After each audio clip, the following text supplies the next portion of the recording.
Al hablar sobre la apostasía y los falsos maestros, Paul Washer dijo algo que todo cristiano debería prestar atención. Para dar contexto, el pasaje de la Escritura está en 1 Timoteo 4. Escucha esto. Él menciona doctrinas de demonios, es decir, doctrinas de los agentes del diablo, porque el diablo nunca se refiere a sí mismo como un demonio, pero tiene agentes que actúan por él. Sabemos todo sobre esto, ¿verdad? Mira 1 Pedro 5:8. Sed sobrios, estad atentos. Vuestro adversario el diablo, como león rugiente, anda alrededor buscando a quien devorar. Quiero resaltar algo importante de este clip. Washer destaca el hecho de que el diablo tiene agentes malignos que hacen su voluntad. Estos pueden ser demonios, pero hay un grupo de agentes que el diablo usa en la actualidad y no parecen demonios. Estos agentes no suenan como demonios ni tienen características que los delaten como agentes del diablo. Escucha esto. Él dice, espíritus engañosos.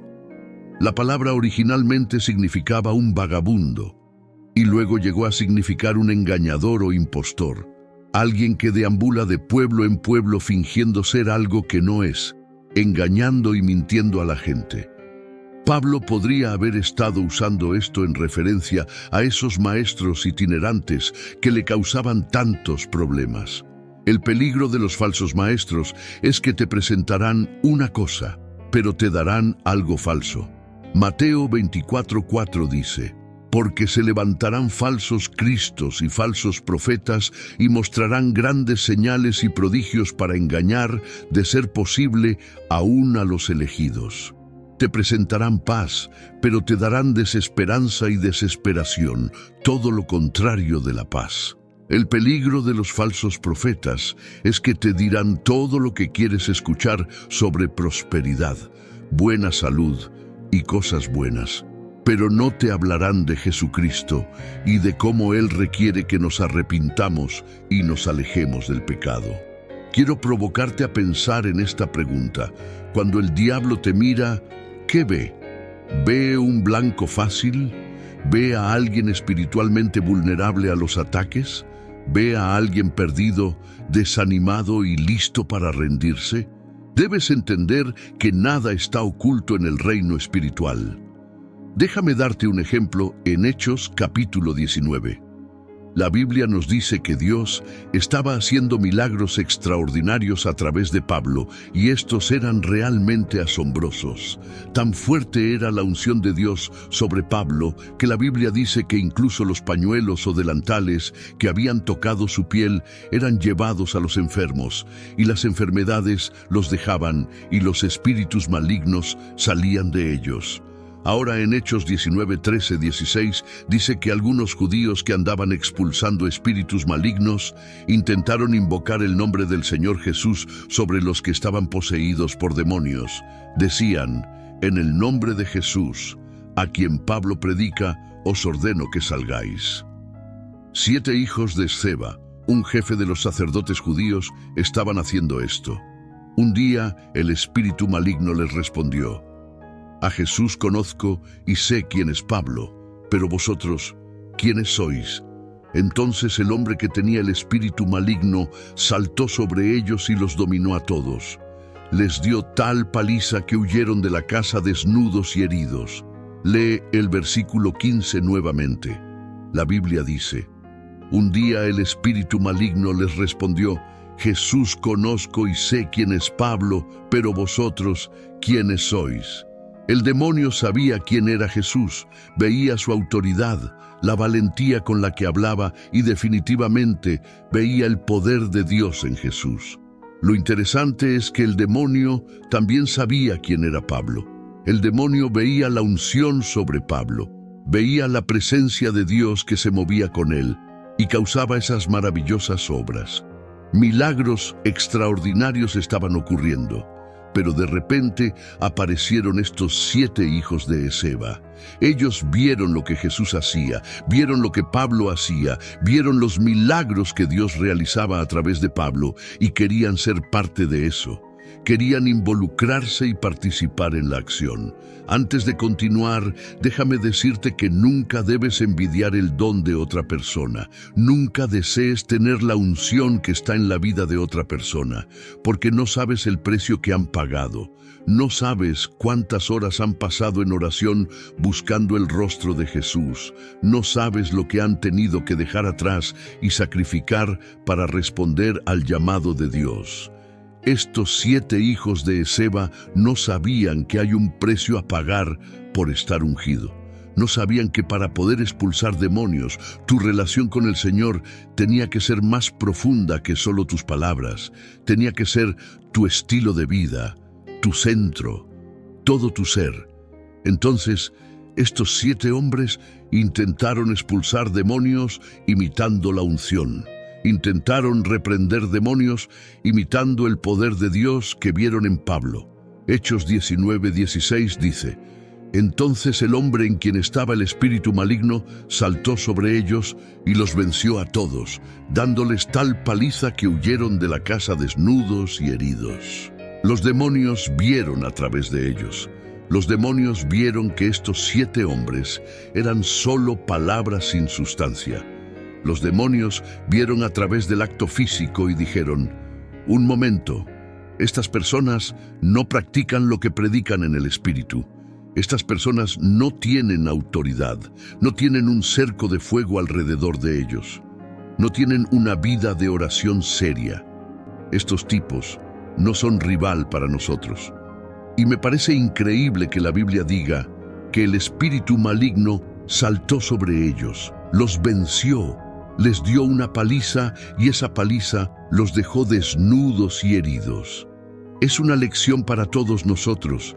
Los demonios pueden ver si realmente estás conectado con Dios o si eres un impostor. Los demonios pueden ver si la unción en tu vida es auténtica y proviene del Señor o si es una imitación. Pueden saber si eres un hombre o una mujer de Dios lleno del Espíritu o si eres un hombre o una mujer que es un cristiano falso.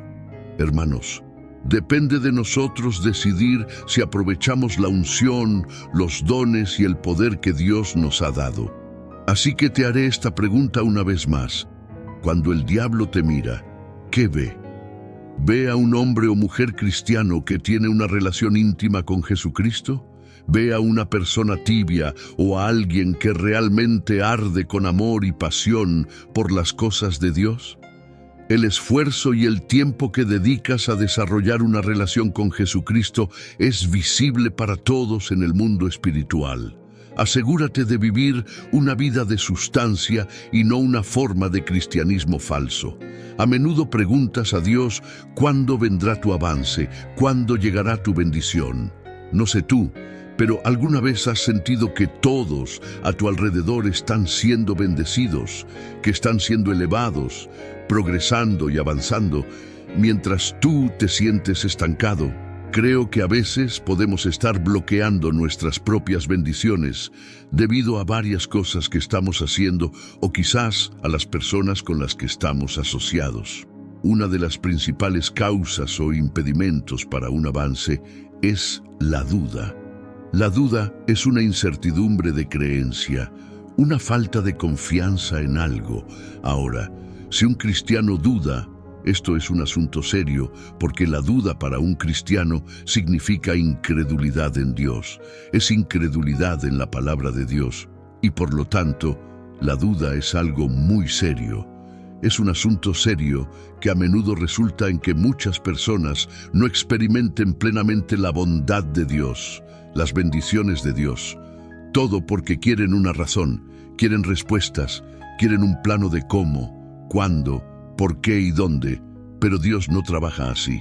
Dios trabaja con tu fe. Hebreos 11:1 dice: es pues la fe la certeza de lo que se espera, la convicción de lo que no se ve. La fe no necesita ver para creer, pero la duda quiere ver antes de creer. La fe no necesita detalles de cómo, cuándo, dónde y quién. Solo necesita saber que esto es la voluntad de Dios y actúa.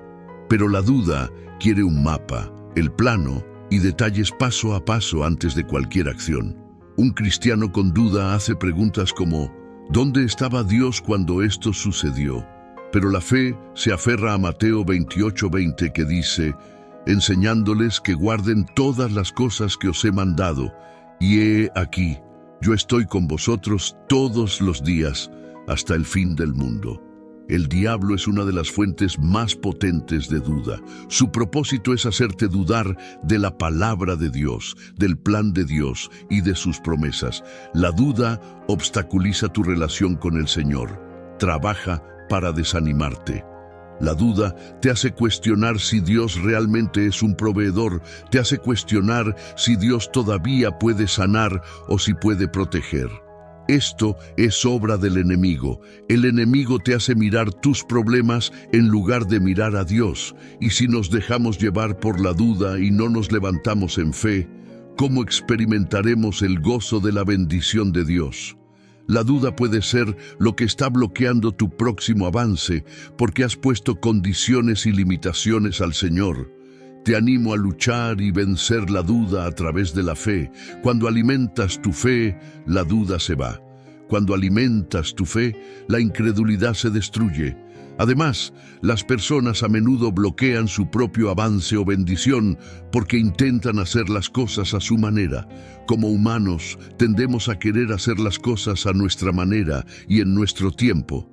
Sin embargo, la traducción amplificada de Isaías 40:31 dice, pero los que esperan al Señor, que lo esperan, buscan y esperan en Él, renovarán sus fuerzas y levantarán sus alas como águilas hacia el sol, correrán y no se cansarán, caminarán y no se fatigarán. Esperar significa que las cosas no están en tus manos. Esperar significa que no estás en control. Hay una sala de espera en el consultorio del médico. Hay una área de espera en un aeropuerto. En todos estos lugares no tenemos la última palabra. Simplemente tenemos que esperar. Pero por alguna razón, cuando se trata de esperar en Dios, pensamos que podemos saltarnos el proceso y hacer las cosas a nuestra manera.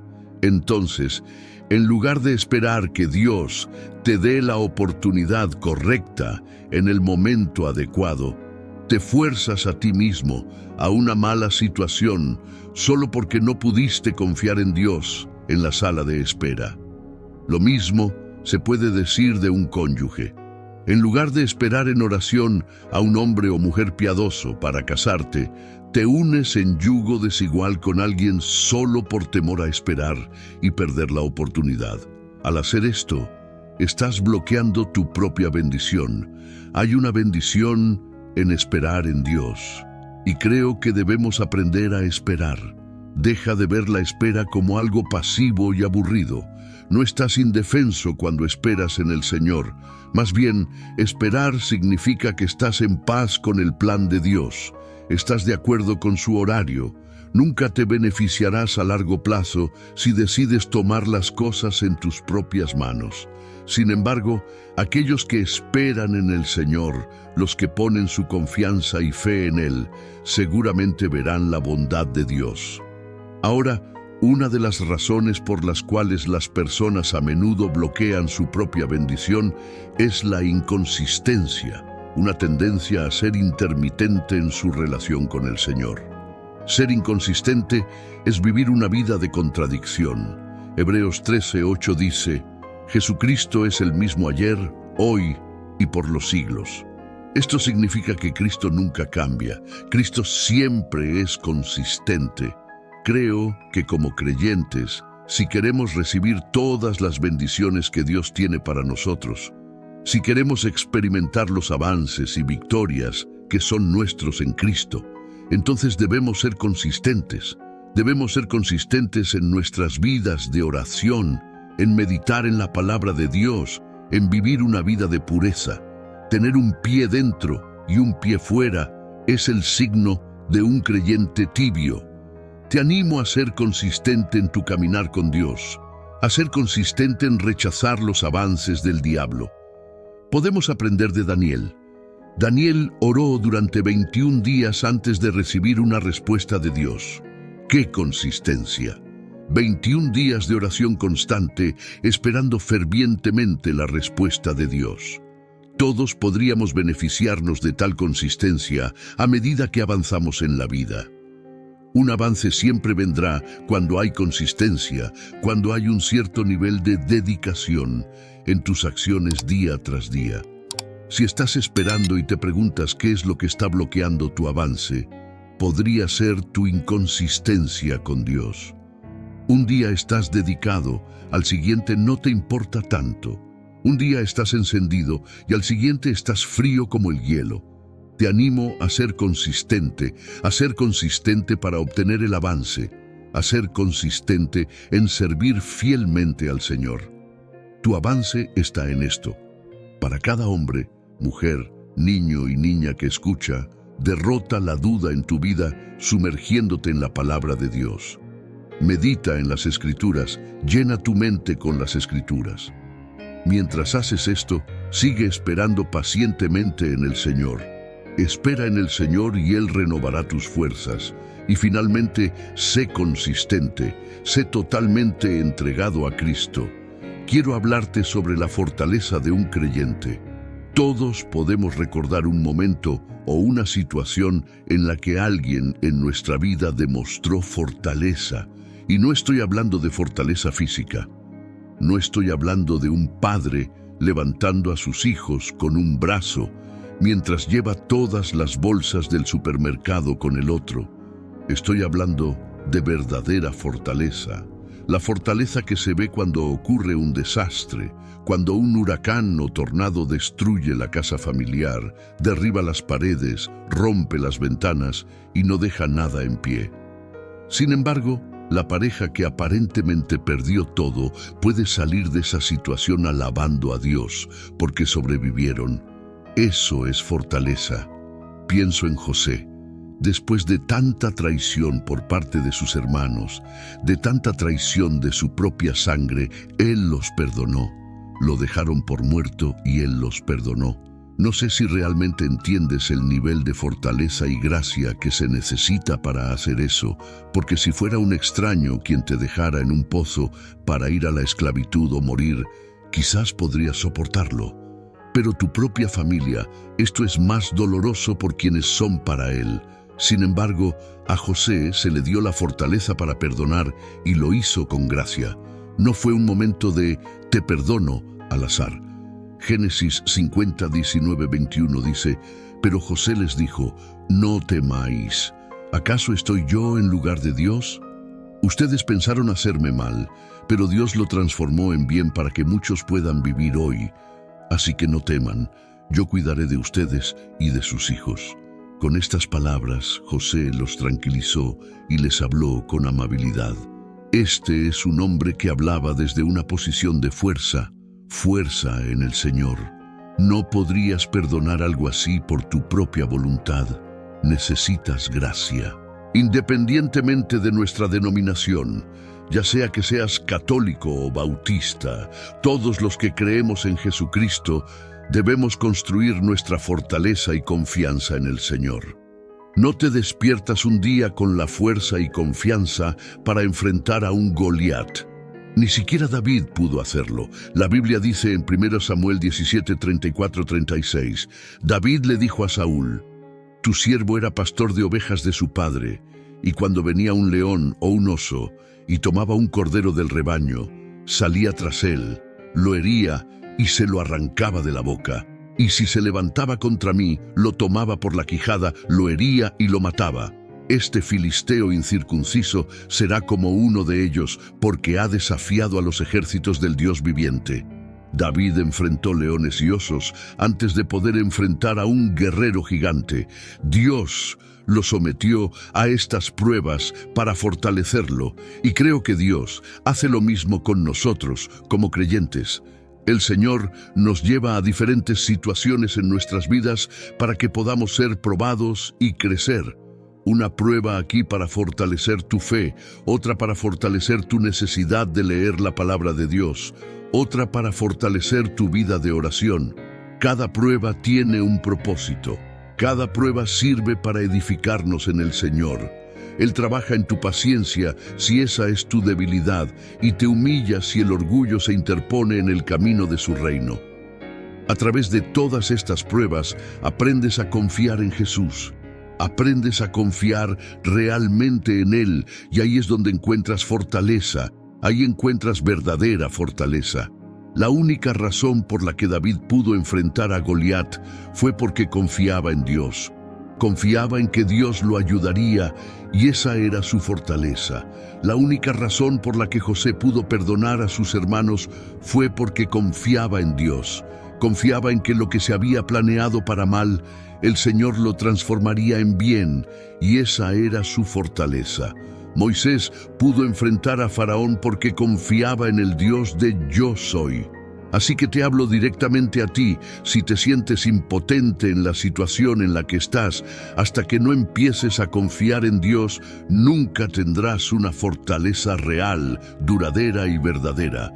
Hasta que no empieces a confiar en Dios para la sanidad en tu familia, siempre sentirás la necesidad de rendirte. Isaías 40:29.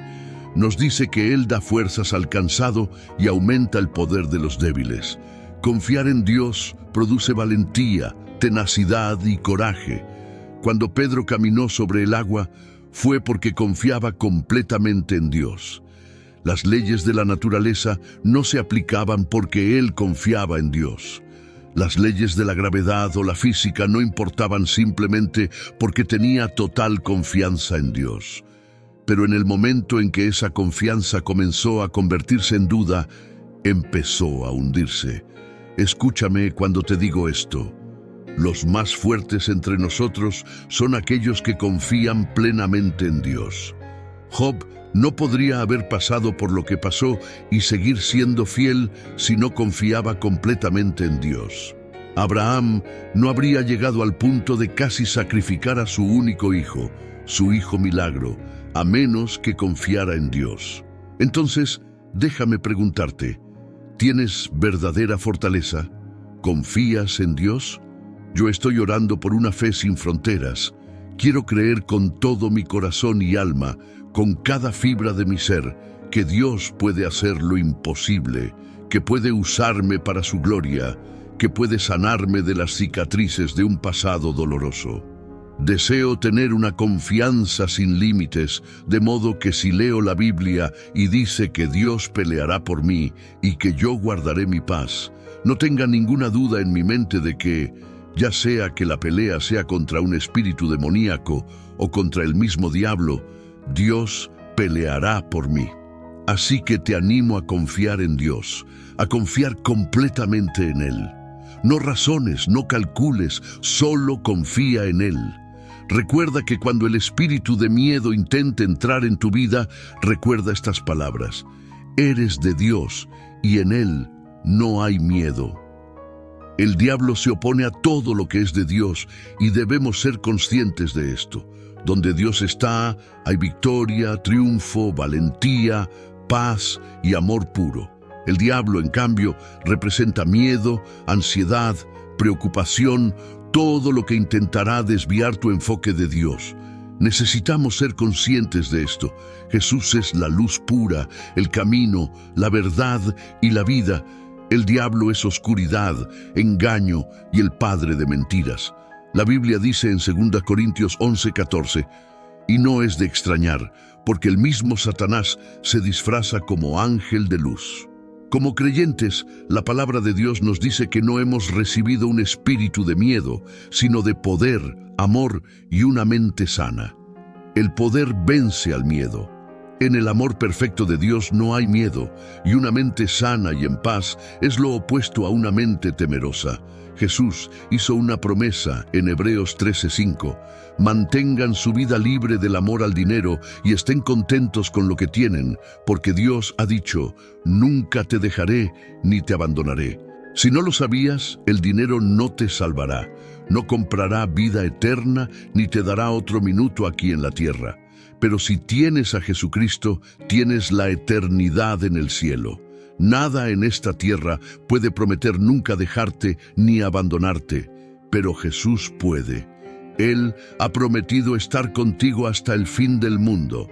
Así que hoy, incluso si perdieras todo lo que posees, seguirías estando bendecido más allá de medida por esa gran promesa. Preferiría tener a Jesús que plata o oro, porque Jesucristo me amó cuando aún era pecador.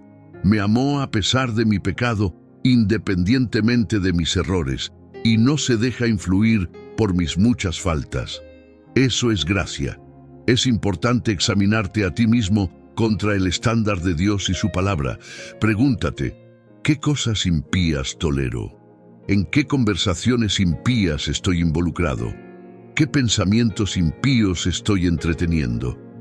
La traducción amplificada de 1 Corintios 11:31 dice: pero si nos evaluamos y juzgamos a nosotros mismos honestamente, reconociendo nuestras faltas y corrigiendo nuestro comportamiento, no seremos juzgados.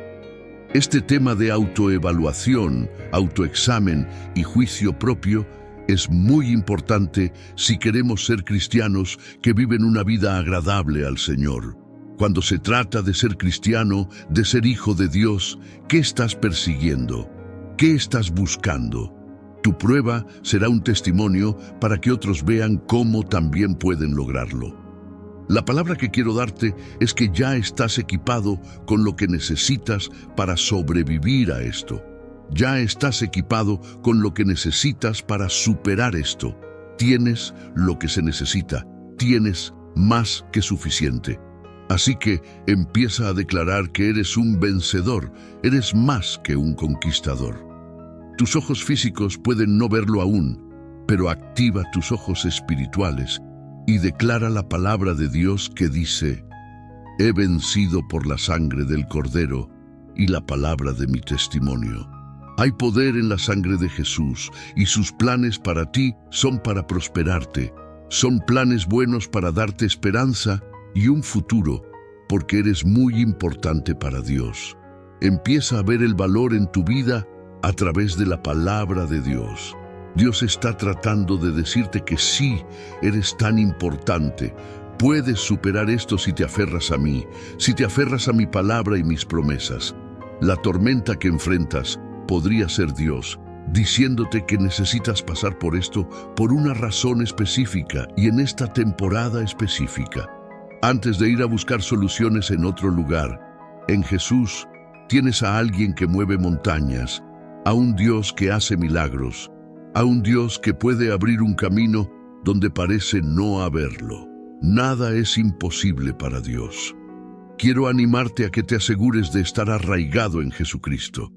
Asegúrate de estar anclado en aquel que murió y resucitó.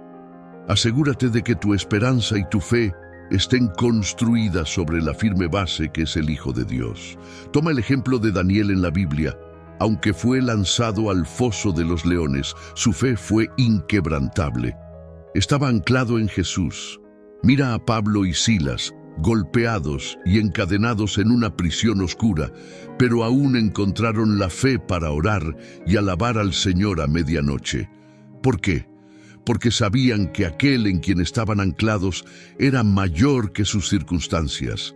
Sabían que Jesucristo era mayor que esas cadenas, mayor que cualquier castigo que enfrentaran. Así que, incluso si todas las probabilidades están en tu contra, continúa confiando en el Señor y Él levantará un estandarte contra el enemigo.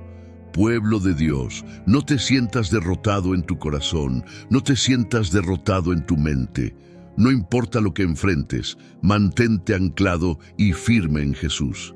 La prueba que enfrentas puede no parecerse a la prisión de Pablo y Silas, puede no ser un foso de leones hambrientos, pero tu situación podría parecer igual de desesperada e intimidante. Sin embargo, cuando estés en medio de ella, cuando no tengas a dónde más ir, no permitas que te muevan. Sé inquebrantable en tu fe, sé inquebrantable porque tienes las promesas de Dios en las que apoyarte. Sé inquebrantable porque tienes al Espíritu Santo, que será tu fuerza y tu ayudador. Imagina un padre que se dirige al trabajo y recibe la noticia de que no puede ser remunerado a menos que posea la marca de la bestia. Piensa en una madre que acaba de dar a luz y le informan que no puede comprar la leche para su bebé si no tiene la marca. En este video quiero demostrar que habrá más personas que aceptarán la marca de la bestia que aquellas que la rechacen. Todos quieren creer que, si se enfrentaran a la decisión de jurar lealtad al anticristo o rechazarlo y perder su vida, muchos están sesgados en su pensamiento y asumen que rechazarían la marca de la bestia. Pero, ¿qué sucede cuando el anticristo implemente un sistema en el que no puedas poseer una casa sin la marca, no puedas ir al supermercado y comprar algo sin la marca, o no puedas viajar en coche o en transporte público sin ella? Esto es cuando la gente sentirá la presión de jurar lealtad al hombre del pecado. Apocalipsis 13, 16, 17. También obligó a todas las personas, grandes y pequeñas, ricas y pobres, libres y esclavas, a recibir una marca en sus manos derechas o en sus frentes, de modo que no pudieran comprar ni vender a menos que tuvieran la marca, que es el nombre de la bestia o el número de su nombre. 5 cosas que necesitas saber sobre la marca de la bestia. Número 1. Lealtad. Cuando el anticristo sea revelado al mundo, impondrá un sistema, una ley, donde necesitas tomar algún tipo de marca para participar en la sociedad. Hay una escuela de pensamiento que sugiere lo siguiente: para realmente entender qué es la marca y qué significa, necesitamos mirar hacia atrás en la historia. Se cree que en algún momento Roma exigió a todos sus ciudadanos que juraran lealtad, lo cual sería su lealtad política y también religiosa. Al jurar lealtad, aceptabas y te sometías a la ley romana, incluyendo las leyes religiosas de ese tiempo. Jurar lealtad significaba que estabas comprometiendo tu lealtad a Roma. Mis hermanos, estamos viviendo los últimos días en esta tierra. Quiero resaltarles que todas las profecías ya se están cumpliendo y está llegando el momento del fin. Te pregunto ahora, si hoy fuera el día del arrebato de la iglesia, ¿estás preparado? He decidido liberar para ti mi libro digital, la Biblia de la A a la Z. Es exclusivo de nuestro canal y ya ha ayudado a miles de personas alrededor del mundo a prepararse para ese gran día. Sumérgete ahora mismo en las profundidades de la palabra de Dios y prepárate para ese gran día, descargando ahora este material que enriquecerá tu vida espiritual. No pierdas tiempo, haz clic en el enlace disponible en el primer comentario fijado y descarga inmediatamente.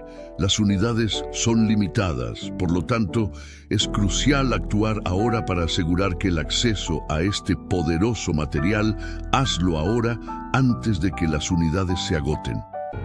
Ahora bien, con esta idea, la marca de la bestia será un caso de personas que juran lealtad al anticristo. Las personas tomarán la marca de la bestia, porque en ese momento probablemente será impuesta por ley, aunque el mensaje será que necesitas la marca para comprar o vender, en realidad estarás jurando tu lealtad al anticristo. Y aquí está la prueba. Apocalipsis 14, 9, 10 dice que un tercer ángel lo siguió y dijo en voz alta: si alguien adora a la bestia y su imagen y recibe su marca en su frente o en su mano, también beberá del vino de la furia de Dios, que ha sido vertido con toda su fuerza en la copa de su ira.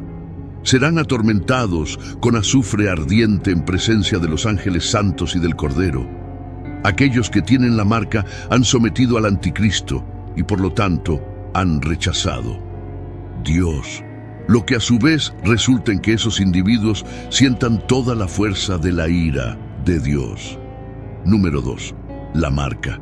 Nadie sabe exactamente en qué forma se presentará la marca de la bestia. Sin embargo, muchos especulan que podría ser un pequeño chip digital o algo denominado etiqueta de identificación por radiofrecuencia, RFID. Ambas opciones podrían implantarse fácilmente bajo la piel. Apocalipsis 13, 16, 17 indica que Él requirió a todos, pequeños y grandes, ricos y pobres, libres y esclavos. recibir una marca en la mano derecha o en la frente y que nadie podría comprar ni vender nada sin esa marca, que era el nombre de la bestia o el número que representaba su nombre. Este pasaje sugiere que el anticristo establecerá algún tipo de sistema económico mundial y, observando el avance de la tecnología, las monedas digitales, la inteligencia artificial y la creciente globalización de los mercados mundiales, un sistema monetario o una moneda mundial es la forma más probable en que veremos al anticristo imponer su reinado, dado que, después de todo, no puede controlar la compra y venta en todo el mundo hasta que exista un mecanismo universal. Número 3. La persecución. Se advierte a los cristianos que vendrán tiempos difíciles cuando el anticristo llegue al poder. Él te dará dos opciones: adorarlo o perder tu vida. Apocalipsis 13:15 dice que se le concedió poder para dar aliento a la imagen de la bestia, de modo que la imagen de la bestia pudiera hablar y hacer que se matara a tantos como no adoraran la imagen de la bestia. Si no adoras a la bestia, según la Biblia, perderás tu vida, por lo que efectivamente el cristianismo será proscrito. Cualquier creyente o persona que se niegue a inclinarse ante el anticristo enfrentará persecución. Apocalipsis 2:10 dice: no temas a ninguna de las cosas que estás por sufrir. De hecho, el diablo está a punto de lanzar a algunos de ustedes a la prisión para que sean probados y tendrán tribulación durante 10 días. Sé fiel hasta la muerte y te daré la corona de la vida. La presión para inclinarse ante el anticristo será intensa. Las familias serán desgarradas a medida que los seres queridos elijan tomar la marca y se aparten de Dios. Y piénsalo, si tomas la marca, pierdes tu alma, esencialmente rechazas a Dios, pero si no tomas la marca, serás perseguido, no podrás comprar ni vender. Solo imagina la difícil posición en la que algunos creyentes se encontrarán. Para algunos, esto significará que no podrás poner comida en la mesa para tu familia, así que ahora tendrás que lidiar con el hambre y la inanición.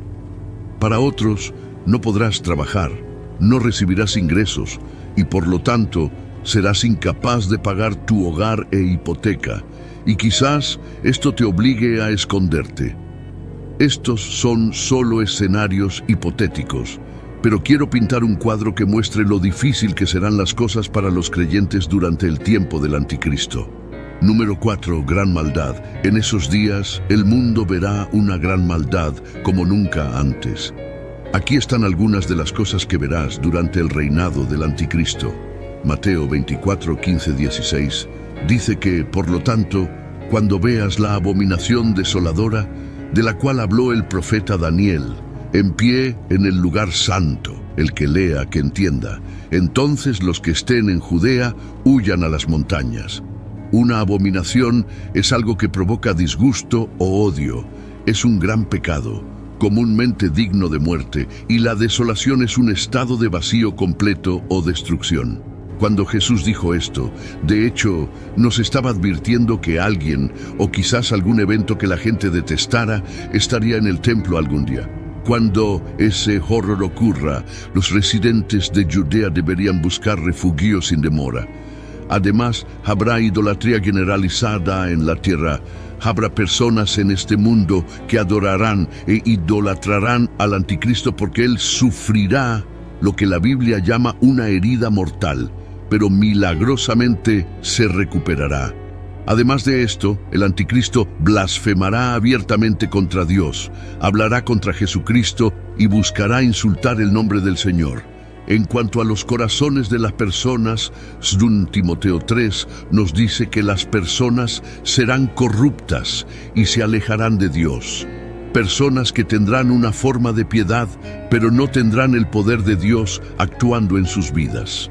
Cuando lees 2 Timoteo 3 y repasas la lista de cómo será la gente en la sociedad, la Biblia te dice que las personas serán amantes de sí mismas, lo que significa que serán narcisistas y centradas en sí mismas. Por lo tanto, puedes ver que habrá una gran maldad en los últimos días, especialmente una vez que el anticristo esté en el poder. La quinta y última cosa que necesitas saber es que cuando el anticristo sea revelado, el fin está cerca, y la gloriosa segunda venida de Jesucristo está más cerca que nunca. El anticristo será revelado a medida que comienza el período de tribulación. Este período será los últimos años de la historia humana y se dividirá en dos. El período de la tribulación, que dura 3 años y medio, y luego el período de la gran tribulación, que también dura 3 años y medio. Estos 7 años marcarán el reinado del anticristo. Sin embargo, todo terminará en la batalla de Armagedón. La Biblia nos cuenta que espíritus demoníacos reunirán a todos los gobernantes y sus ejércitos en un lugar llamado, en hebreo, Armagedón. Juan nos relata las escenas que vio en Apocalipsis 19. Entonces vi el cielo abierto y allí estaba un caballo blanco, y su jinete se llamaba Fiel y Verdadero, porque juzga con justicia y libra una guerra justa. Sus ojos eran como llamas de fuego, y en su cabeza había muchas coronas. Tenía un nombre escrito que nadie entendía, excepto él mismo. Llevaba un manto teñido en sangre, y su título era La Palabra de Dios. Los ejércitos del cielo, vestidos con la más fina lino blanco puro, lo seguían montados en caballos blancos. De su boca salía una espada afilada con la que derribar a las naciones. Él las regirá con vara de hierro. Él liberará la feroz ira de Dios Todopoderoso, como jugo que fluye de un lagar. En su manto y en su muslo tenía escrito este título: Rey de todos los reyes y Señor de todos los señores. Esto será el regreso triunfal de Jesucristo, y cuando regrese traerá juicio contra toda la maldad en el mundo. El caballo blanco en el que monta Jesús simbólicamente representa el poder santo y puro que Jesús tiene para vencer el mal con el bien. Cuando Jesús regrese, no estará solo, estará acompañado por los ejércitos del cielo, compuestos por ángeles liderados por el arcángel Miguel y los santos. Él vino a la tierra por primera vez como el Cordero de Dios y se sacrificó en la cruz para que fuéramos salvados, pero cuando regrese, volverá como el Rey de Reyes y Señor de Señores. Cuando Jesús regrese, aplastará al anticristo y a todos sus seguidores. Aplastará todo espíritu demoníaco y todo lo que se oponga a él. La Biblia nos dice en Apocalipsis 19:21 que entonces vi a la bestia, a los reyes del mundo y sus ejércitos, reunidos para luchar contra el que montaba el caballo y su ejército. La bestia fue capturada, y con ella el falso profeta, quien realizaba milagros poderosos en nombre de la bestia, milagros que engañaban a todos los que habían aceptado la marca de la bestia y adoraban su estatua. Tanto la bestia como su falso profeta fueron arrojados vivos al lago de fuego, ardiente de azufre. Todo su ejército fue asesinado por la espada afilada que salía de la boca del que montaba el caballo, desde la boca del que monta el caballo blanco, y los buitres se atiborran de los cuerpos muertos. Pero antes de profundizar más, quiero comenzar recordándote 2 versículos bíblicos que fundamentan todo lo que voy a decir hoy. El primero es Mateo 7:13-14, que dice: Entrad por la puerta estrecha, porque ancha es la puerta y amplio el camino que lleva a la destrucción, y muchos entran por ella. Pero estrecha es la puerta y angosto el camino que lleva a la vida, y pocos la encuentran. Observa cómo la Biblia dice que muchos escogen el camino amplio, lo que significa que la mayoría elegirá el camino amplio. El segundo versículo bíblico es Mateo 7:21-23, que dice: No todos los que me dicen Señor, Señor, entrarán en el reino de los cielos, sino aquel que hace la voluntad de mi Padre que está en los cielos. Muchos me dirán en aquel día: Señor, Señor, ¿no hemos profetizado en tu nombre, y en tu nombre echado fuera demonios, y en tu nombre hecho muchos milagros? Y entonces les declararé: nunca os conocí, apartaos de mí, los que practicáis la iniquidad. Nótese cómo la Biblia dice una vez más que muchos dirán: Señor, Señor, pero Jesús responderá diciendo: nunca os conocí, apartaos de mí. Así que 2 veces en la Biblia se nos dice que la mayoría escogerá el mal o terminará en condenación eterna. Con este entendimiento, hablemos de la marca de la bestia. Según la Biblia, llegará un tiempo en que el anticristo establecerá un régimen global que impondrá un sistema por el cual todos, pequeños o grandes, ricos y pobres, libres y esclavos, recibirán una marca en su mano derecha o en su frente, significando lealtad a la bestia. Sin esta marca en la frente o mano derecha, nadie podrá comprar ni vender. Esta marca será el nombre de la bestia o el número de su nombre. No sabemos si la marca será un chip físico que pueda implantarse justo bajo la piel. No sabemos si será algo digital. No sabemos si la marca será un código de barras que la gente tendrá que aceptar. Pero lo que sí sabemos es que mucha gente ciertamente aceptará la marca. La razón simple para esto es que el anticristo hará que sea muy difícil vivir la vida sin la marca. Imagina estos escenarios: todas las principales instituciones del mundo, como bancos y hospitales. Por ejemplo, imagina si dicen que necesitas la marca para pagar tus facturas médicas o para realizar cualquier transacción bancaria. Imagina si te dicen que solo puedes hacer tus pagos hipotecarios, tus pagos de alquiler si tienes la marca. ¿Qué harías? Imagina la presión para hacer tus compras domésticas, comprar comida o conseguir cualquier necesidad básica. Antes de poder comprar algo, tendrás que mostrar una marca específica, de modo que las personas que no se sometan al anticristo estarán, en cierto sentido, aisladas y cortadas de las necesidades básicas de la vida.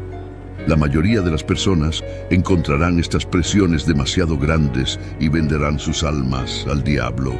Ahora, aquí hay un par de teorías sobre cómo el anticristo difundirá su mensaje de engaño. Una corriente de pensamiento es que habrá un colapso económico sísmico que destruirá totalmente los sistemas financieros mundiales. Esta será la etapa que permitirá al anticristo tomar el centro del escenario y parecer tener todas las respuestas. Una de esas respuestas será su marca. Aquí es donde entra Apocalipsis 13, 16, 17, que nos dice que a todos, pequeños y grandes, ricos y pobres, libres y esclavos, se les dará una marca y nadie podrá comprar ni vender nada sin esa marca. Es probable que el anticristo haga que las masas acepten esta marca, diciéndoles que este nuevo sistema mundial de finanzas será necesario para que la sociedad funcione de manera segura y eficiente, pero esto es una mentira, porque efectivamente no tienes elección, es una dictadura. El mensaje será bueno. En el fondo no hay elección, no hay alternativa, es cumplir o sufrir. La segunda teoría es la lealtad forzada. Todos sabemos que el anticristo se opone a Jesucristo, odia las cosas de Dios, y por lo tanto para cualquier creyente que rechace la marca, será perseguido, será maltratado. Daniel 7:25 dice que él hablará palabras pomposas contra el Altísimo, perseguirá a los santos del Altísimo e intentará cambiar los tiempos y la ley. Entonces los santos serán entregados en su mano por un tiempo, tiempos y medio tiempo. Cuando el anticristo esté en el poder, la persecución contra los cristianos estará en su punto más alto. Creo que activamente cazarán a los cristianos. Estará en una misión para perseguir a cualquiera que se atreva a negar su marca y mantener la fe en Jesucristo. Y la Biblia pinta un cuadro muy vívido de cuán severa será la persecución, porque Apocalipsis 20:4 dice: «Y vi tronos, y se sentaron sobre ellos, y se les dio el juicio. Luego vi las almas de aquellos que habían sido decapitados por su testimonio de Jesús y por la palabra de Dios, quienes no habían adorado a la bestia ni a su imagen, y no habían recibido su marca en sus frentes o en sus manos, y vivieron y reinaron con Cristo durante 1000 años. Hay un precio a pagar por aquellos que rechazan la marca de la bestia, y para muchas personas ese precio será simplemente demasiado grande, y elegirán la marca de la bestia para poder volver a la comodidad de sus vidas cotidianas. Por lo tanto, aquí hay algunos puntos clave sobre el anticristo. Es un hombre que tendrá un carisma engañoso. Imagina a un líder carismático que cautiva a las multitudes con elocuencia y encanto superficial, pero no te equivoques, está impulsado y motivado por una fuerza diabólica y demoníaca. En 1 Juan 2:18, el apóstol Juan habla de los anticristos que vienen con engaño. Así como los líderes carismáticos pueden influir en la opinión pública, el anticristo probablemente poseerá un encanto magnético que lo hará atractivo para muchos. Solo mira a algunos de los peores dictadores que el mundo ha visto. La historia nos ha mostrado líderes que, a través del carisma y el encanto, obtuvieron una influencia inmensa y llevaron a las personas por caminos destructivos. En segundo lugar, cuando hablas del anticristo, estás hablando del espíritu de engaño. Piensa en un maestro ilusionista que puede hacer que lo imposible parezca real. En 2 Tesalonicenses 2:9-10, Pablo advierte sobre los milagros falsos, señales y maravillas del anticristo utilizados para engañar. Al igual que los ilusionistas crean ilusiones convincentes, el anticristo usará el engaño a gran escala, incluidas señales y maravillas, para desviar a las personas. Los magos e ilusionistas pueden crear proezas asombrosas que parecen sobrenaturales, muy similares a los signos y maravillas engañosos asociados con el anticristo. En tercer lugar, el anticristo será justo lo que su nombre indica, anticristo. Estará en seria y agresiva oposición a Jesucristo. El término anticristo significa uno que se opone a Cristo. En 1 Juan 2:22 se escribe: ¿Quién es el mentiroso sino el que niega que Jesús es el Cristo? Tal persona es el anticristo, negando al Padre y al Hijo. El anticristo se opondrá activamente y negará la divinidad de Jesucristo. Pero mi punto final es que el anticristo será finalmente derrotado. Imagina a un conquistador que fue eventualmente derrotado y derrocado. En Apocalipsis 19:20 leemos sobre el destino final del anticristo, pero la bestia fue capturada, y con ella el falso profeta que había realizado las señales en su nombre. Con estas señales había engañado a quienes habían recibido la marca de la bestia y adorado su imagen. El anticristo puede tener una temporada de éxito aparente, pero su destino final es la derrota. Y el diablo es una amenaza, pero Jesucristo es todopoderoso y ya ha vencido a Satanás. El anticristo puede tener algún poder en esta tierra, pero Jesucristo es omnipotente. Él tiene todo el poder en el cielo y en la tierra. El mal puede parecer estar en todas partes, pero el Espíritu Santo te fortalecerá donde quiera que estés. Mayor es el que está en ti que el que está en el mundo. Si tú y yo solo pudiéramos mantener nuestros ojos enfocados en Jesucristo, si solo pudiéramos mantener nuestros corazones saturados con el Evangelio de Jesucristo y nuestras mentes fijas en la palabra de Dios, si solo pudiéramos hacer esto, entonces no importaría lo que el enemigo haga o cuánto poder tenga en este mundo, porque en el Señor puedes superar cada flecha enviada por el enemigo. Con Dios de tu lado, tú y yo no tenemos nada que temer. Mientras el mundo puede optar por seguir a la bestia del mundo o ser guiado por el espíritu del anticristo, aquellos que permanecen en Jesucristo, siendo guiados por el espíritu de la verdad, son las personas que serán salvadas. Por un momento, me gustaría adentrarme en las palabras proféticas del libro de Apocalipsis y explorar la imaginería que presenta sobre el gobierno del anticristo. Como creyentes, es crucial que entendamos estas enseñanzas para protegernos contra el engaño y mantenernos firmes en nuestra fe.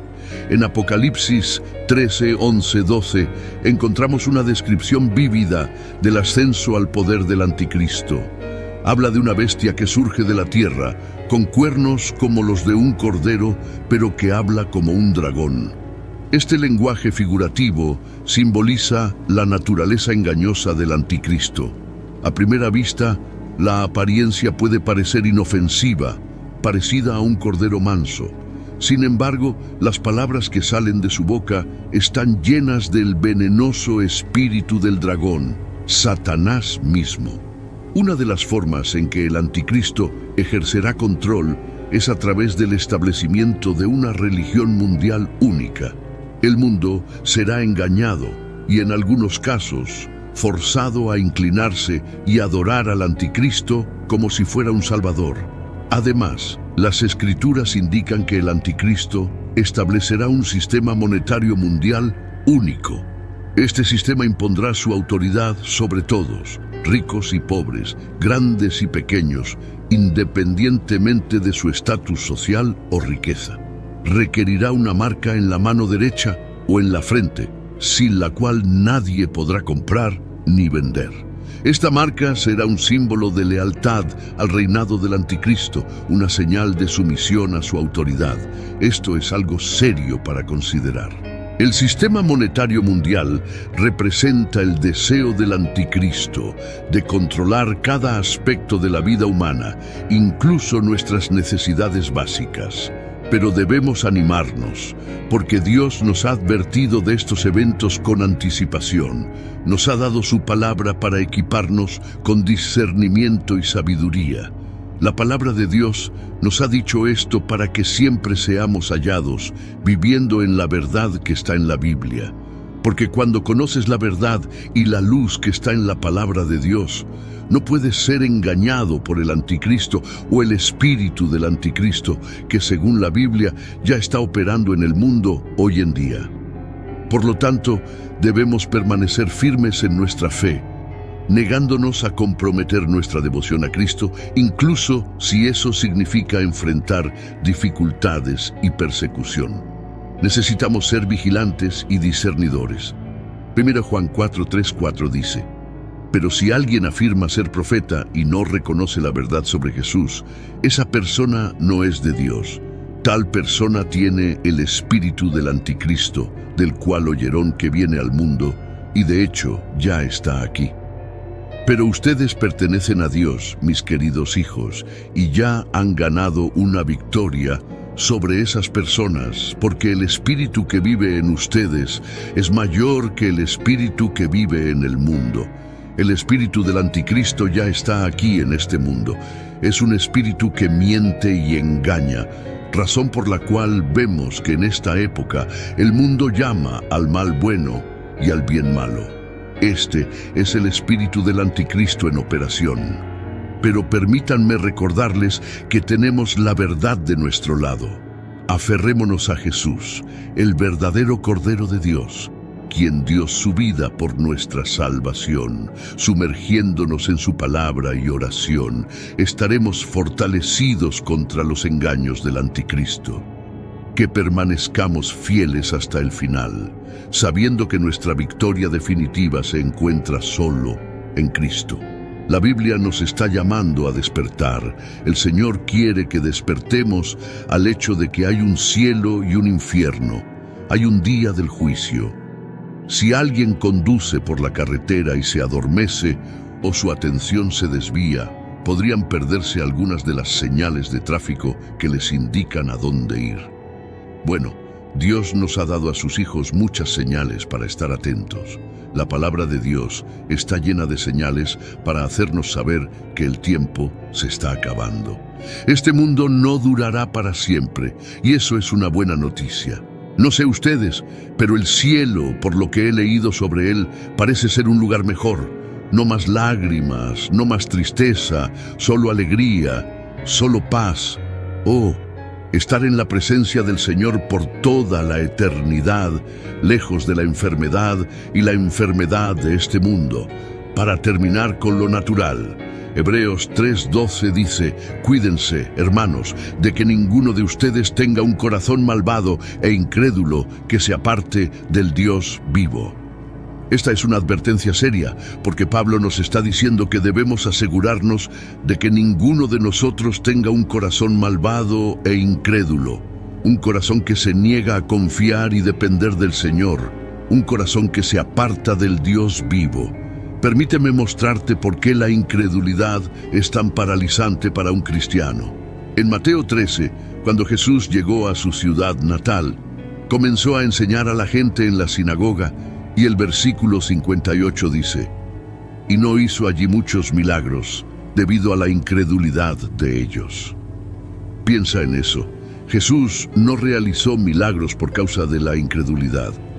Jesús no realizó obras poderosas por causa de la incredulidad. Así que, amigos míos, ¿veis por qué Pablo nos advierte contra tener un corazón incrédulo? Cuando tienes un corazón lleno de incredulidad, niegas el poder de Dios, niegas la gloria de Dios, niegas todo lo que Él es. Así que, pueblo de Dios, asegúrate de que ninguno de ustedes tenga un corazón pecaminoso e incrédulo que se aparte del Dios vivo. Ahora, para esta próxima advertencia, tengo que darte un poco de contexto antes de continuar. Los hijos de Israel fueron sacados de la cautividad y la esclavitud. Vieron milagros increíbles de Dios. Vieron cómo se partía el Mar Rojo. El Señor iba delante de ellos de día en una columna de nube para guiarlos y de noche en una columna de fuego para darles luz. Fueron alimentados con maná del cielo. Pero a pesar de ver la mano poderosa de Dios, los hijos de Israel se rebelaron, murmuraron y se quejaron contra Dios. Por lo tanto, Pablo en el Nuevo Testamento nos advierte en Hebreos 3:15-17, como se ha dicho hoy: si escuchan su voz, no endurezcan sus corazones como en la rebelión. ¿Quiénes fueron los que oyeron y se rebelaron? ¿No fueron todos aquellos a quienes Moisés sacó de Egipto y con quienes él estuvo enojado durante 40 años? ¿No fue con aquellos que pecaron, cuyos cuerpos perecieron en el desierto? La advertencia aquí es que no debemos endurecer nuestros corazones, no ser fríos e insensibles a la voz de Dios en medio de todo el caos y la confusión de este mundo. La voz de Dios sigue amándonos. El Espíritu del Señor está tocando nuestros corazones. Un corazón endurecido significa insensibilidad hacia la belleza y la gloria de Dios. Significa perseguir nuestros propios deseos en lugar de las cosas de Dios. Pero afortunadamente, en su misericordia, Dios ha ofrecido cambiar nuestros corazones. Dios puede cambiar nuestros corazones. La tercera advertencia que creo que deberíamos tener en cuenta se encuentra en Hebreos 2:1, que dice: por lo tanto, debemos prestar más atención a lo que hemos oído para que no nos desviemos. Creo que la traducción amplificada explica aún más este versículo, ya que dice: por esta razón, es decir, debido a la revelación final de Dios en su Hijo Jesús y debido a la superioridad de Jesús sobre los ángeles, debemos prestar mucha más atención que nunca a las cosas que hemos oído, para que no nos alejemos en cierta forma de la verdad. En esencia, lo que la Biblia nos está diciendo aquí es que debemos tener cuidado de no alejarnos de la verdad que es Jesucristo. Deberíamos tener cuidado de no deslizarnos lejos de la verdad del Evangelio, porque en este mundo encontrarás personas que te darán su propia versión diluida del Evangelio. Personas que predicarán un Evangelio que no requiere arrepentimiento, ni compromiso, ni negación de uno mismo, sino un Evangelio que hace cosquillas en los oídos. Suena bien, te hace sentir bien, pero no tiene poder para transformarte o desafiarte. Esto es de lo que deberíamos cuidarnos. No nos alejemos de la verdad del Evangelio. El verdadero Evangelio de Jesucristo te desafiará y convencerá. te llevará a un cambio en tus hábitos pecaminosos y te causará arrepentimiento. Y eso es justo lo que deberíamos hacer, santos. Deberíamos arrepentirnos y alejarnos del pecado.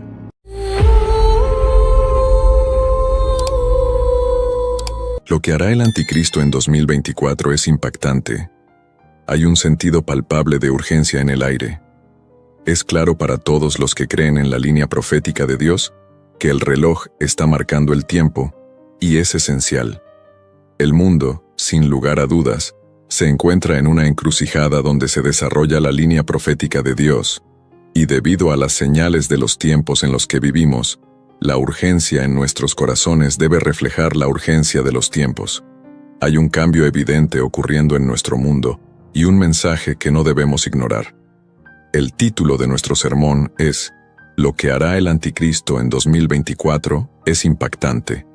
Puede sonar sorprendente e incluso inquietante, pero es imperativo que abordemos este tema con mentes y corazones abiertos.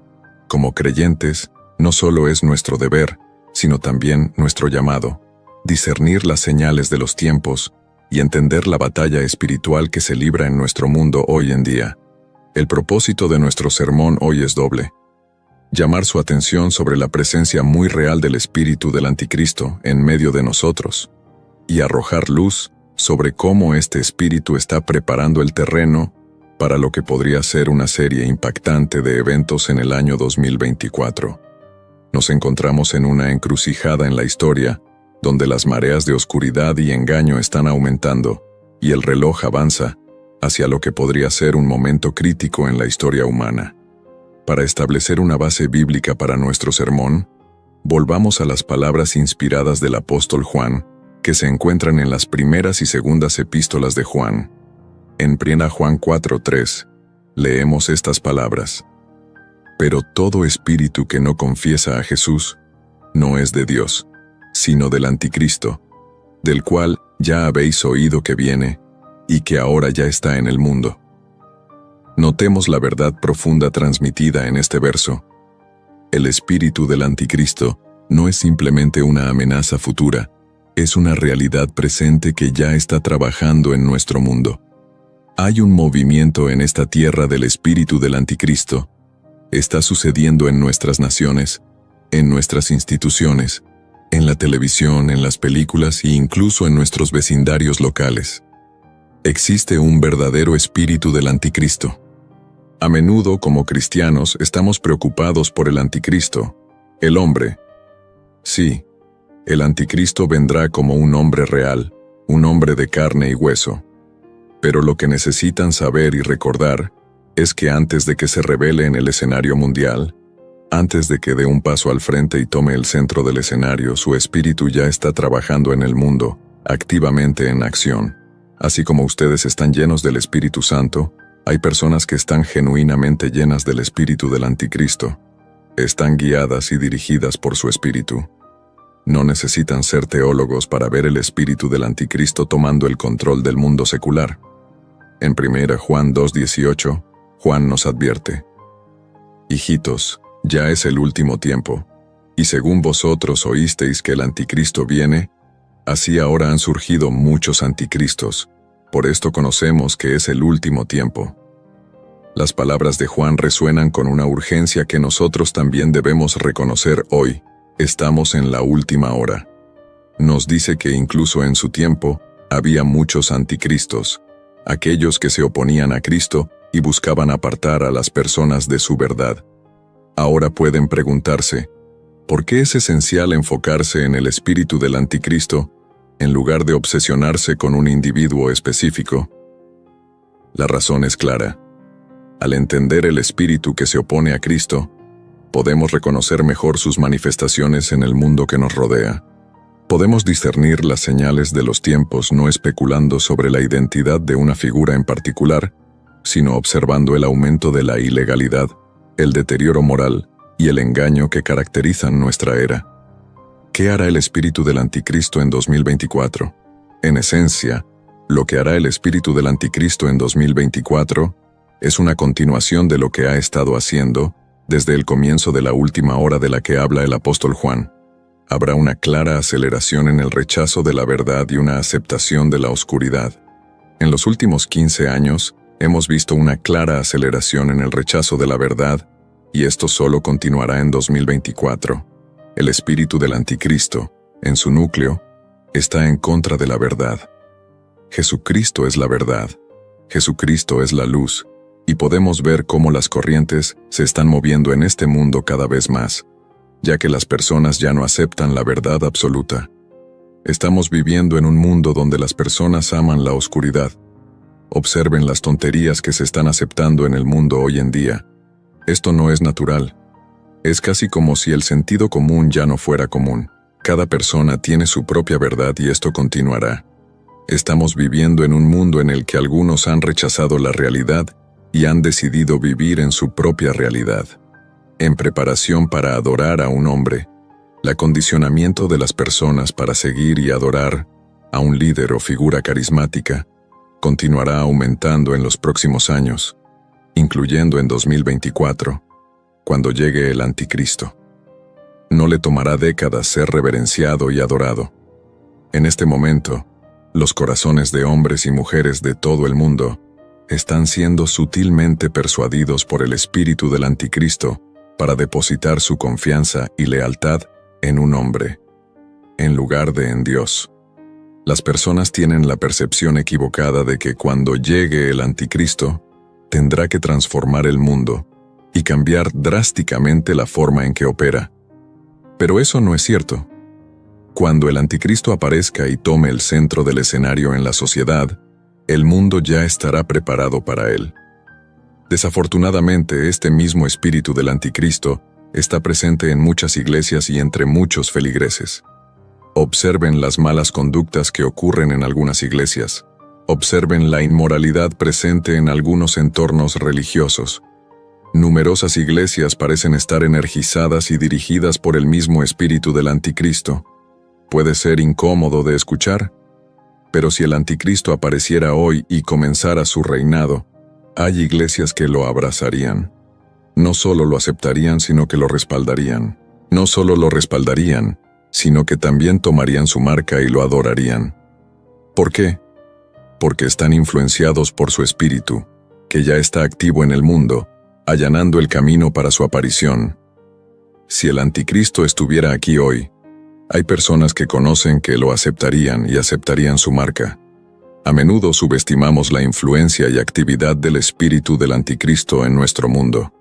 3. El espíritu del anticristo acercará al mundo a la aceptación de la marca. El concepto de la marca de la bestia, como se menciona en el libro de Apocalipsis, es un recordatorio inquietante de las profundidades de engaño que el espíritu del anticristo puede lograr. Aunque no podemos predecir la forma exacta que tomará la marca, las tendencias sociales sugieren que las personas pueden volverse cada vez más propensas a la idea de aceptar una marca o sistema que les otorgue acceso a bienes, servicios y privilegios. Esta aceptación gradual puede hacer que las personas sean más susceptibles a comprometer su fe y lealtad a Cristo por conveniencia y ganancia mundana. Apocalipsis 13, 16, 17 dice: «Y hacía que a todos, a pequeños y grandes, ricos y pobres, libres y esclavos, se les pusiese una marca en la mano derecha o en la frente, y que ninguno pudiese comprar ni vender, sino el que tuviese la marca o el nombre de la bestia, o el número de su nombre». Durante generaciones, eruditos, teólogos y santos de Dios han reflexionado sobre esta profecía, considerándola como un escenario distante en un futuro inimaginable. Sin embargo, con la velocidad del avance tecnológico y los cambios societales que estamos presenciando hoy en día, esta profecía parece menos como una visión lejana y más como una realidad inminente. La era digital ha traído consigo capacidades que solo podíamos soñar hace unas décadas. El mundo en el que vivimos hoy es completamente diferente al mundo en el que vivíamos hace 40 años. Los vehículos a través de los cuales me están escuchando ahora simplemente no existían y eran inimaginables. Tecnologías biométricas como el reconocimiento facial y de huellas dactilares se han vuelto comunes. Chips RFID y tecnologías de comunicación de campo cercano, NFC, están integrados en nuestra vida cotidiana, desde pagos sin contacto hasta entradas sin llave. Además, hay un impulso global hacia una sociedad sin dinero en efectivo, donde las monedas digitales y las transacciones en línea se están convirtiendo rápidamente en la norma. Estos desarrollos representan la infraestructura que teóricamente podría respaldar el tipo de sistema descrito en Apocalipsis 13. Además, la creciente interconexión mundial y la convergencia de los sistemas financieros globales significan que implementar un sistema universal como el descrito en la profecía es más factible ahora que nunca antes. Estamos en la última hora, damas y caballeros. Las recientes y sin precedentes eventos, especialmente en los últimos 5 años, han demostrado la capacidad del mundo para unirse y adoptar soluciones unificadas. Esta unidad, aunque prometedora en muchos aspectos, también prepara el escenario para un líder o sistema mundial singular para ejercer la influencia descrita en Apocalipsis. En esencia, aunque no podemos afirmar definitivamente que estemos al borde de presenciar el cumplimiento de Apocalipsis 13, 16, 17, las piezas del rompecabezas están claramente sobre la mesa. El mundo nunca ha estado tan preparado tecnológica y sociopolíticamente para que estos eventos ocurran. Esto es un recordatorio sobrio de la relevancia atemporal de las antiguas profecías y la necesidad de estar vigilantes en estos tiempos cambiantes. El espíritu del anticristo en 2024 continuará trabajando hacia este objetivo. 4. El aumento del pecado y la ilegalidad en la profecía bíblica. Uno de los títulos que destaca prominentemente en la profecía bíblica es el hombre de la ilegalidad. Esta descripción proporciona información sobre el carácter y la naturaleza de una figura del fin de los tiempos que se opone fuertemente al orden divino y la ley de Dios. Este título pinta la imagen de una persona que encarna el caos, la rebelión y un desprecio flagrante por la justicia. El hombre de la ilegalidad es, en muchas interpretaciones, sinónimo del anticristo, una figura que se profetiza surgirá en los últimos tiempos, guiando al mundo por el camino equivocado con su engaño y carisma. La creciente ilegalidad observada en el mundo de hoy es un testimonio de la influencia omnipresente del espíritu del anticristo a medida que las sociedades se alejan de los estándares divinos y los valores bíblicos. El espíritu que impulsa a la humanidad hacia la ilegalidad gana impulso a medida que los tiempos en que vivimos reflejan las profecías, mostrando un claro aumento en la desobediencia contra los absolutos morales y la verdad espiritual. El caos, la decadencia moral y la rebelión intensificada contra el orden divino son etapas preparatorias para la manifestación final del anticristo. A medida que avanzamos hacia 2024, la trayectoria parece clara. A medida que el espíritu del anticristo se arraiga aún más, podemos anticipar un aumento en la ilegalidad en todo el mundo. Este espíritu, ya activo e influyente, continuará socavando los límites morales, facilitando un clima propicio para el surgimiento del anticristo. Al aprovechar las vulnerabilidades sociales y capitalizar la predisposición de la humanidad hacia el pecado, el espíritu del anticristo está preparando el terreno para un futuro donde la ilegalidad no sea la excepción, sino la norma. Cuando observamos el mundo hoy en día, presenciamos un creciente alejamiento de los valores morales y éticos. Las líneas entre lo correcto y lo incorrecto parecen difuminarse a medida que las normas sociales se apartan de los principios establecidos en la palabra de Dios. En 2024, esta tendencia es probable que se intensifique, lo que llevará a un aumento en la ilegalidad que desafiará los mismos fundamentos de la sociedad civil. El espíritu del anticristo prospera en un ambiente donde prevalece el relativismo moral, lo que facilita que las personas racionalicen comportamientos que son una clara desobediencia a los mandamientos de Dios. El espíritu del anticristo no está esperando una fecha futura para hacerse conocer. Ya está activo y próspero hoy. Observen los males del pasado, la maldad que hemos leído en las Escrituras. No son solo historias del pasado, se están manifestando ante nuestros propios ojos. Han escuchado las historias de Sodoma y Gomorra, ciudades tan malvadas que atrajeron el juicio ardiente de Dios. Les han contado sobre los días de Noé, un tiempo tan corrupto que Dios purificó la tierra con un diluvio. ¿Y quién puede olvidar a Babilonia, la personificación del orgullo humano, la arrogancia y la desafío contra el Altísimo? Ahora, escúchenme bien. Los pecados, la maldad, las depravaciones de esos tiempos no desaparecieron en el aire. Han resucitado, se han renovado y se han vuelto a empaquetar para nuestro tiempo. El mundo moderno, mis amigos, es un crisol de cada cosa vil que alguna vez desafió a Dios. Es como si el diablo tomara un poco de cada una de esas épocas de la historia, las mezclara para crear el mundo en el que vivimos ahora. No se dejen engañar, no hemos progresado, hemos retrocedido. El pecado puede usar una máscara diferente, pero su rostro es el mismo. El pecado puede tener herramientas modernas, pero su intención es antigua. El diablo no necesita inventar nuevos pecados, simplemente reutiliza los antiguos para una nueva generación. Permítanme decirles algo. La conveniencia del pecado en nuestros días debería aterrarnos. Hubo un tiempo en que el pecado requería esfuerzo, cuando tenías que aventurarte en el mundo para encontrarlo. Pero ahora, el pecado lama a nuestras puertas, llega directamente a nuestros hogares, acecha en los dispositivos móviles que sostenemos en nuestras manos. Estamos en una era digital donde la maldad está a solo un clic de distancia. Es un mundo donde nuestros hijos, justo bajo nuestros techos, pueden estar expuestos a cosas que harían que Sodoma se sonrojara. Un mundo donde la tentación no está a la vuelta de la esquina, sino justo en nuestros bolsillos. Pero permítanme recordarles que esto no sucede por casualidad. Está orquestado. Es un esfuerzo conjunto del espíritu del anticristo para adormecernos, para sensibilizarnos, para hacernos aceptar lo inaceptable, y para preparar al mundo para el hombre de la ilegalidad y el hombre del pecado. Es el plan del diablo hacer que el pecado sea tan común, tan prevalente, que ya no lo veamos por lo que realmente es: una rebelión contra un Dios santo. No estamos esperando la llegada del anticristo. Mis amigos, su espíritu ya está aquí, trabajando tras bastidores, manipulando las cuerdas, dando forma a culturas y sociedades, y haciendo que lo anormal parezca normal. Esta es la estratagema del diablo para preparar al mundo para el surgimiento eventual de su elegido.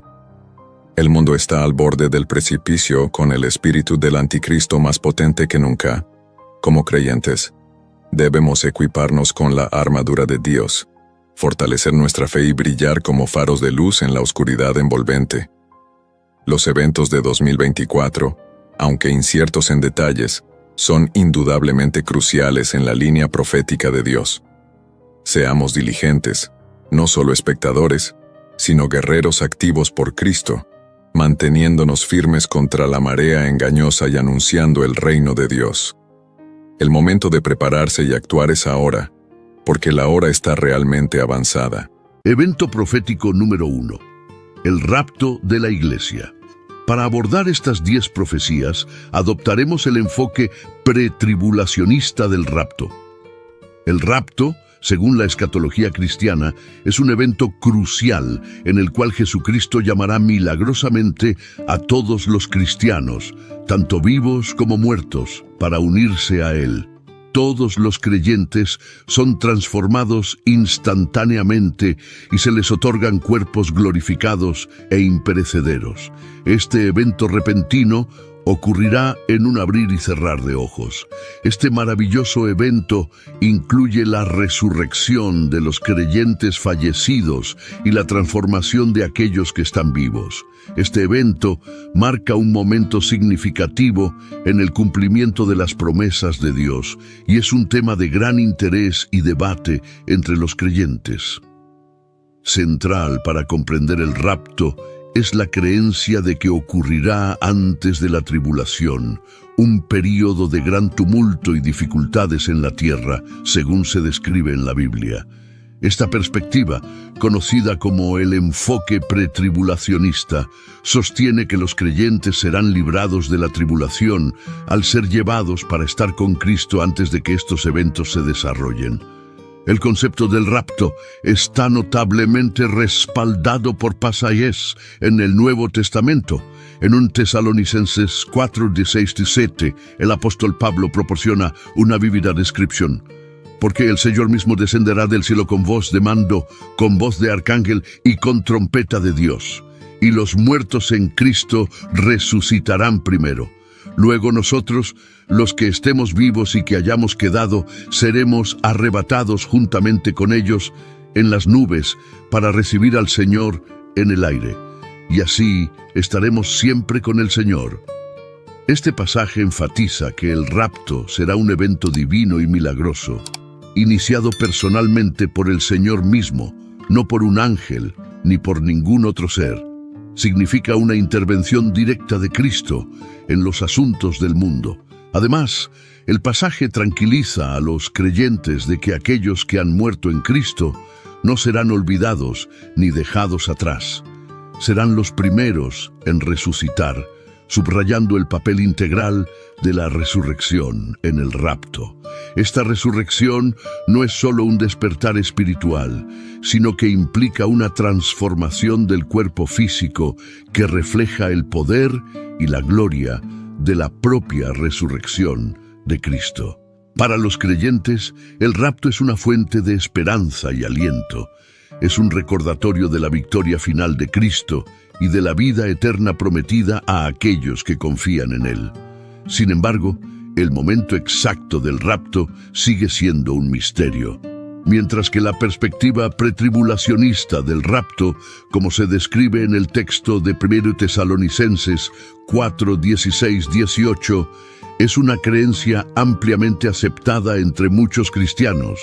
Es importante reconocer que hay otras perspectivas dentro de la escatología cristiana, comprendiendo estas opiniones divergentes.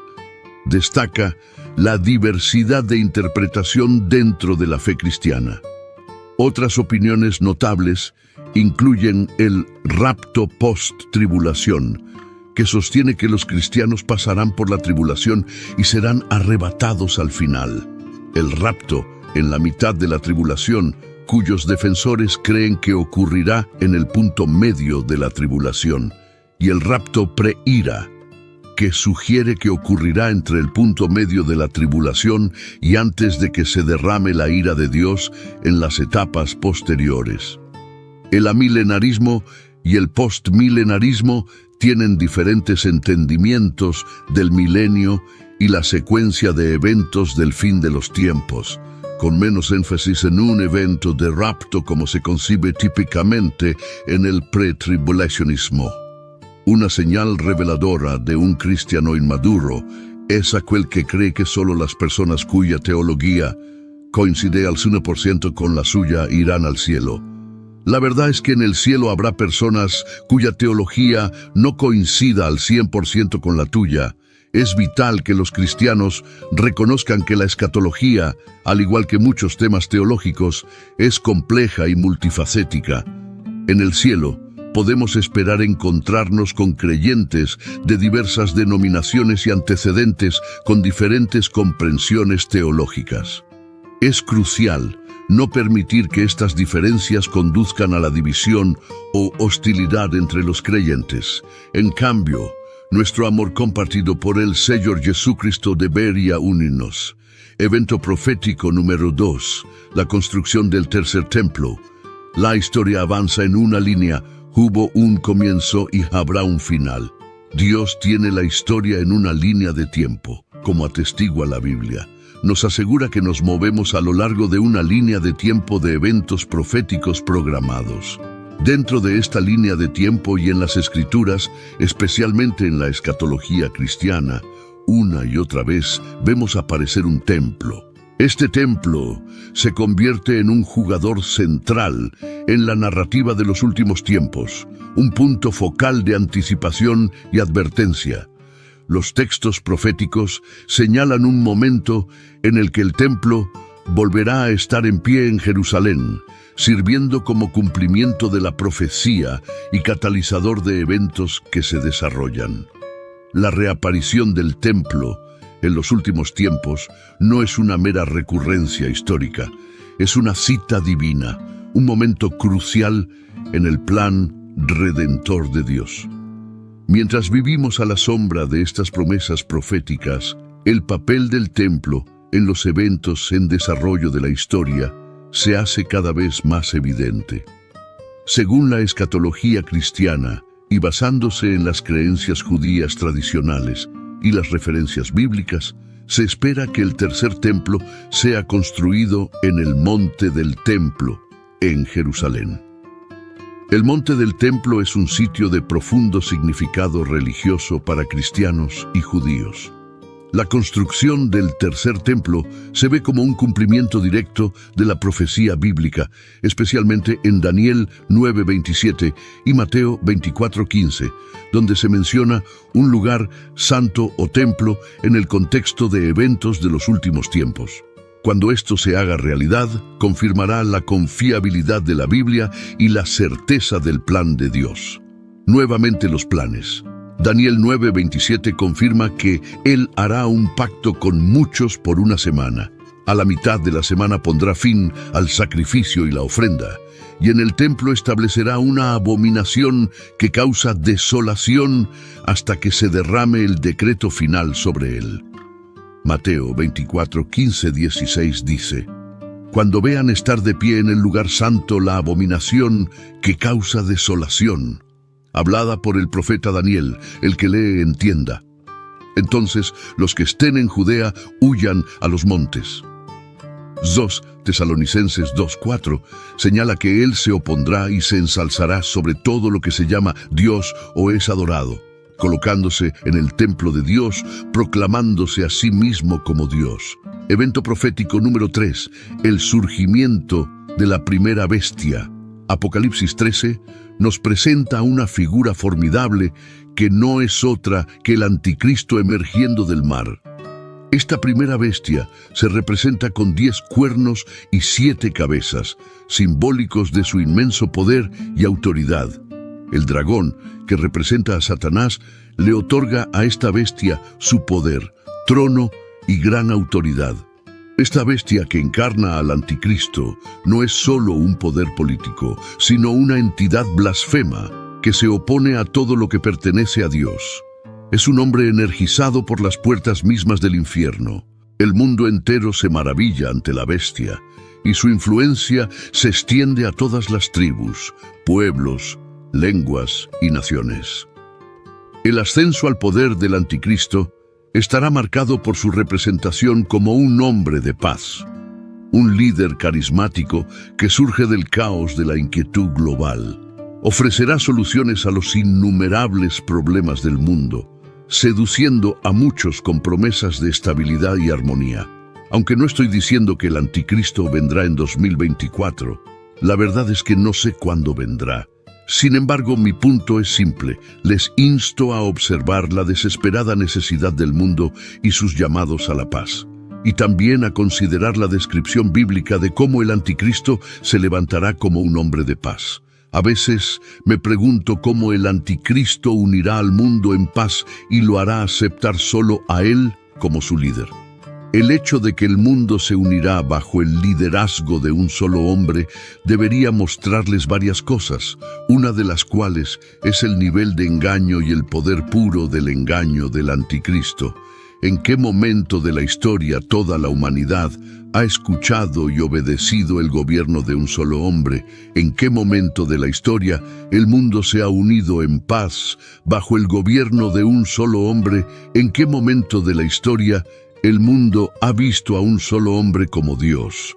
¿En qué momento de la historia la gente ha dejado de lado sus ideologías sociales y políticas para seguir a un solo hombre? ¿En qué momento de la historia toda la humanidad ha dejado de lado sus creencias religiosas para adorar a un solo hombre? ¿En qué momento de la historia se ha exigido al mundo entero llevar una marca o símbolo como un medio de lealtad a un solo líder? ¿En qué momento de la historia ha existido un sistema económico global tan controlado que comprar y vender son imposibles sin lealtad a un solo gobernante? ¿En qué momento de la historia un líder ha logrado realizar signos y maravillas en una escala tan grande que engañan a naciones. ¿En qué momento de la historia una sola figura política ha logrado negociar la paz en el Medio Oriente, especialmente entre Israel y sus vecinos? ¿En qué momento de la historia un líder ha surgido con tal carisma y autoridad que su gobierno es aceptado en diversas y a menudo conflictivas fronteras culturales? La Biblia nos dice cuándo sucederá esto, y eso es en Apocalipsis 13, con la introducción del Anticristo. Evento profético número 4. El surgimiento de la segunda bestia. Después de la primera, surge la segunda bestia de la tierra. Esta entidad es el falso profeta, un líder religioso que dirige a los habitantes del mundo para que adoren a la primera bestia. El falso profeta realiza grandes señales, incluso haciendo que descienda fuego del cielo a la vista de los hombres. Engaña a aquellos que moran en la tierra con estos signos. Crucialmente, esta bestia implementa la infame marca de la bestia. Sin esta marca en la mano derecha o la frente, nadie puede comprar ni vender. Esta marca, el nombre de la bestia o el número de su nombre, se convierte en un símbolo de lealtad al Anticristo. El falso profeta, a través de maravillas engañosas y un estricto control económico, lleva al mundo a una mayor rebelión contra Dios. En estas dos bestias vemos la culminación del poder mundano y la falsa religión en el contexto de los últimos tiempos. Su surgimiento marca una escalada significativa en la batalla espiritual, preparando el escenario para la confrontación final. Entre el bien y el mal, evento profético número 5, la Gran Tribulación. La tribulación es un periodo de 7 años. Este periodo de 7 años no comienza inmediatamente después del rapto, sino que inicia después de un tratado de paz con Israel y sus vecinos. Un tratado de paz negociado por la primera bestia. Esta era está marcada por el mal desenfrenado que abarca desastres naturales, guerras y enfermedades, y culmina con el Anticristo en su núcleo. Sirve para alertar a la humanidad sobre el juicio inminente de Dios e incluye la aparición de 2 testigos divinos. A pesar de sus horrores, será un tiempo de un despertar espiritual significativo. Se espera que ocurran varios eventos importantes, que incluyen la aparición de los 4 jinetes del Apocalipsis, que representan conquista, guerra, hambruna y muerte, el sonido de 7 trompetas, cada una señalando juicios y catástrofes diferentes. El surgimiento de Abadón o Apolión, conocido como el Destructor, quien lidera un ejército de langostas causando plagas y sufrimientos, y el derramamiento de 7 copas de la ira de Dios, resultando en destrucción adicional y plagas. Estos eventos son algunos de los muchos que caracterizan este periodo tumultuoso. Nuestro Señor Jesucristo, al hablar sobre este periodo de la gran tribulación, afirma en Mateo 24:22, «Y si aquellos días no fuesen acortados, ninguna carne sería salva, mas por causa de los escogidos, aquellos días serán acortados». En otras palabras, Jesús está diciendo que la gran tribulación será tan severa que si se permitiera que continuara indefinidamente, nadie sobreviviría. Creo que como cristianos subestimamos en gran medida la escala y veracidad de la gran tribulación. Es un tiempo que el mundo nunca ha visto, tan severo que todo el cielo permanece en silencio durante media hora. Lucas 21:26. Aborda el impacto emocional y psicológico extremo que este período tendrá en la humanidad, ya que el versículo declara: «Desfalleciendo los hombres por el temor y la expectación de las cosas que sobrevendrán en la tierra, porque las potencias de los cielos serán conmovidas». Refleja el intenso temor y aprensión que experimentará la gente en respuesta a los eventos sin precedentes y catastróficos que se desarrollarán durante la tribulación. Este miedo no se debe solo a las calamidades terrenales como guerras, plagas y desastres naturales que forman parte de la narrativa de la tribulación, sino también a las perturbaciones cósmicas. Las potencias de los cielos serán conmovidas, que simbolizan la sacudida del orden establecido de las cosas. Evento profético número 6. La abominación de la desolación durante la tribulación. Mateo 24, 15, 18 dice: Por tanto, cuando veáis la abominación desoladora de que habló el profeta Daniel en el lugar santo, el que lee, entienda. Entonces, los que estén en Judea, huyan a los montes. El que esté en la azotea, no descienda para tomar algo de su casa. Y el que esté en el campo, no vuelva atrás para tomar su capa. La abominación de la desolación, vista desde una perspectiva futurista en la profecía bíblica, particularmente en el libro de Daniel y en el Evangelio, señala un momento crítico en los eventos de los últimos tiempos. Este evento ocurre a mitad de la gran tribulación y representa un acto atroz de sacrilegio, donde el anticristo, la primera bestia que analizamos anteriormente en este sermón, se proclama a sí mismo como Dios dentro de los sagrados confines del reconstruido templo judío en Jerusalén. Este evento profetizado en Daniel 9:27 marca un punto de inflexión profundo durante el período de la tribulación. Anuncia un tiempo de persecución y sufrimiento intensificado. Este acto de profanación no es simplemente un gesto simbólico, sino una escalada tangible y significativa en la secuencia de eventos proféticos, señalando la aceleración de los últimos tiempos y el juicio inminente de Dios. Marca un momento crucial en el desarrollo de la narrativa en curso. De la profecía bíblica subraya la gravedad de los tiempos y la urgente necesidad de comprensión y preparación espiritual entre los creyentes. Evento profético número 7. La segunda venida del Señor Jesucristo. Apocalipsis 19:11 dice: Y vi el cielo abierto, y he aquí un caballo blanco, y el que lo montaba se llamaba Fiel y Verdadero, y con justicia juzga y pelea. La batalla de Armagedón, ambientada en el futuro a medida que la tribulación llega a su fin, será un conflicto tangible y significativo influenciado por fuerzas demoníacas. Los líderes mundiales reunirán sus ejércitos para un asalto integral a Jerusalén. Liderando esta ofensiva estará el anticristo, la primera bestia. Sin embargo, este momento de crisis también marcará la segunda venida crucial de Cristo, como se detalla en Apocalipsis 19. Cristo reaparecerá no como lo hizo en su primera venida, sino como un rey triunfante y justo, juzgando y haciendo la guerra, simbolizado como un guerrero en un caballo blanco, emblema de la victoria y la rectitud moral. El regreso de Cristo significa el fin del reinado del mal. Su autoridad divina y poder contrastarán fuertemente con su papel anterior como un siervo humilde.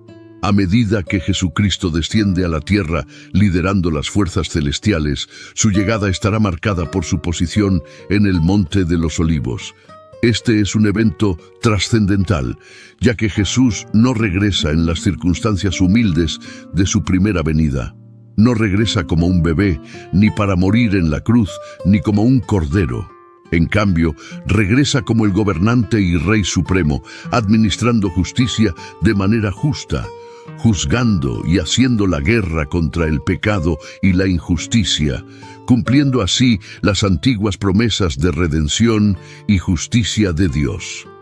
En la crítica batalla de Armagedón, Cristo y los ejércitos celestiales confrontarán directamente a las fuerzas del anticristo y el falso profeta.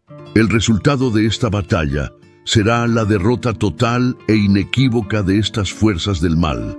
Después de esta victoria, tanto el anticristo como el falso profeta serán arrojados al lago de fuego, siendo los primeros dos individuos en ser arrojados a este lugar. Satanás, la fuente de la decepción y el mal, será restringido durante 1000 años. Después de esta victoria decisiva, Cristo establecerá su reinado por 1000 años.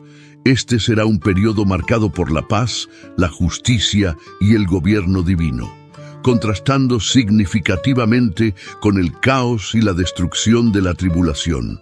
Este evento no solo subraya el cumplimiento de la profecía bíblica, sino que también destaca la victoria final del bien sobre el mal, marcando el inicio del reinado de Cristo y la vindicación de la justicia divina. Evento profético número 8, el reino y reinado milenario.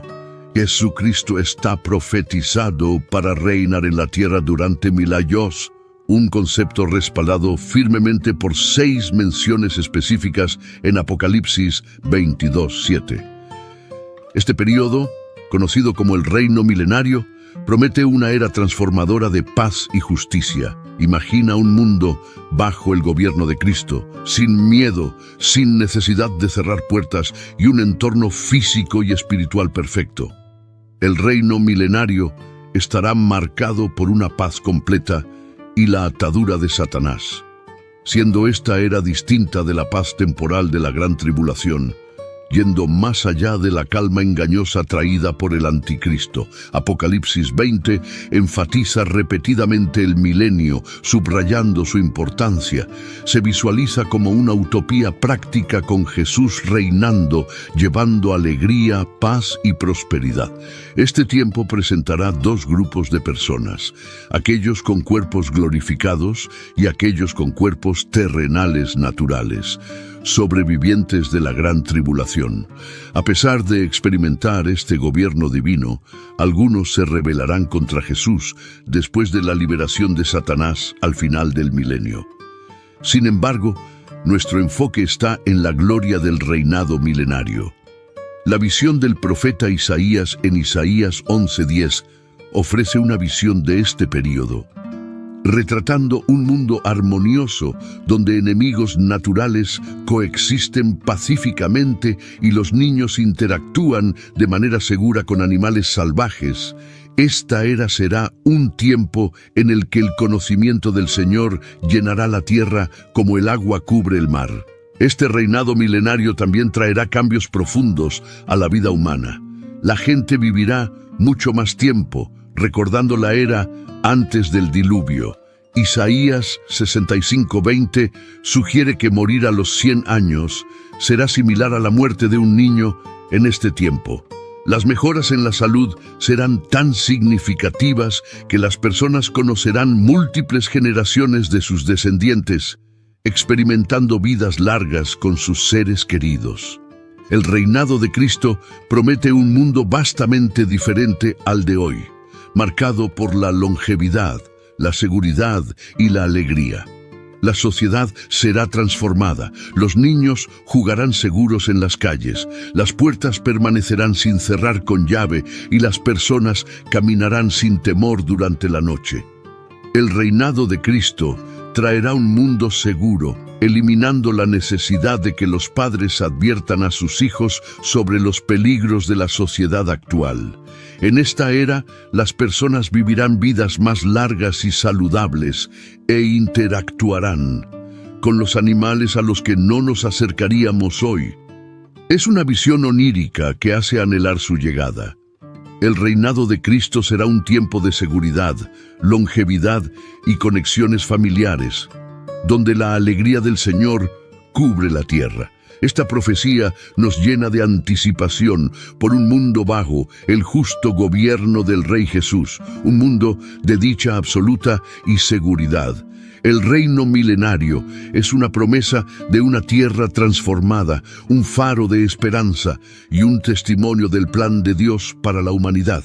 Directamente después del reino y reinado milenario, Satanás será liberado.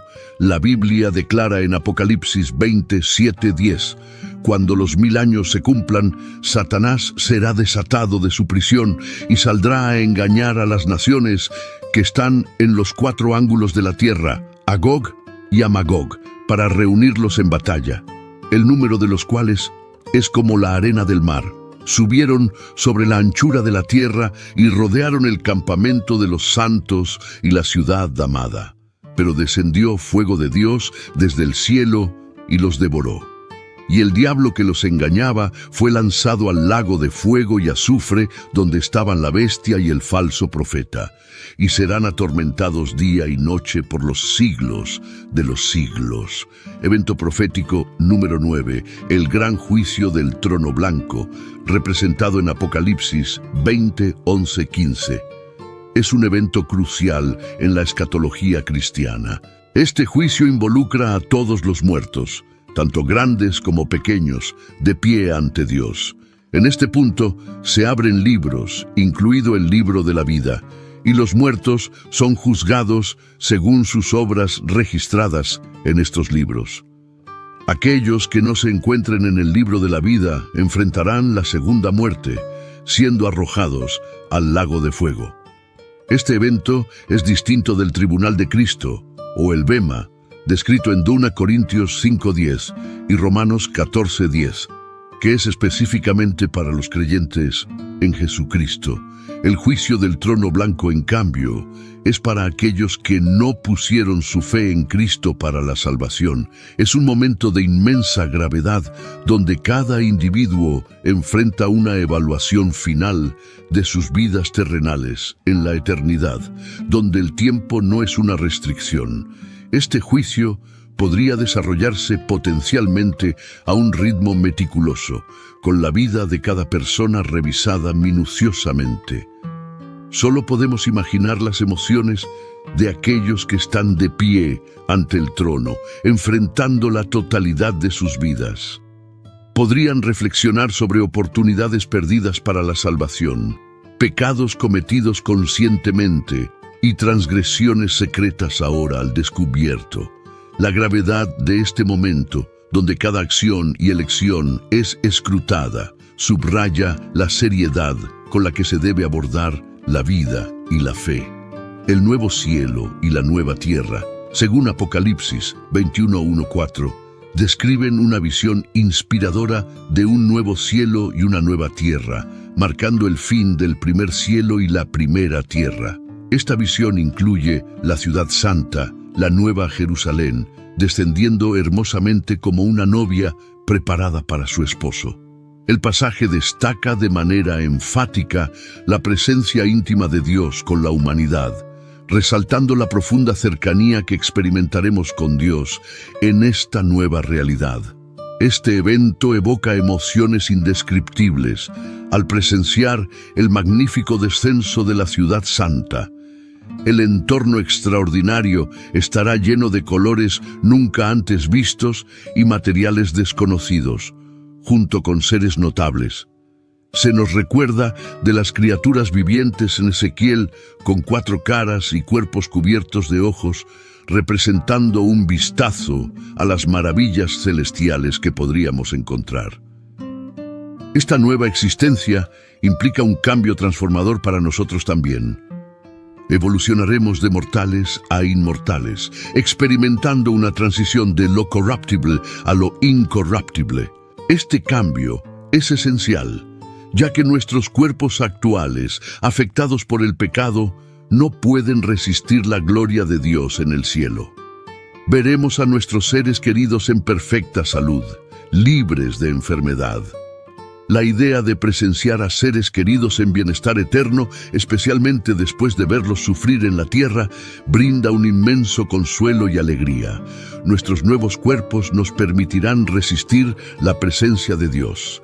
En Éxodo 33, 18, 23, Moisés no pudo ver el rostro de Dios y vivir, pero en el cielo veremos a Dios cara a cara.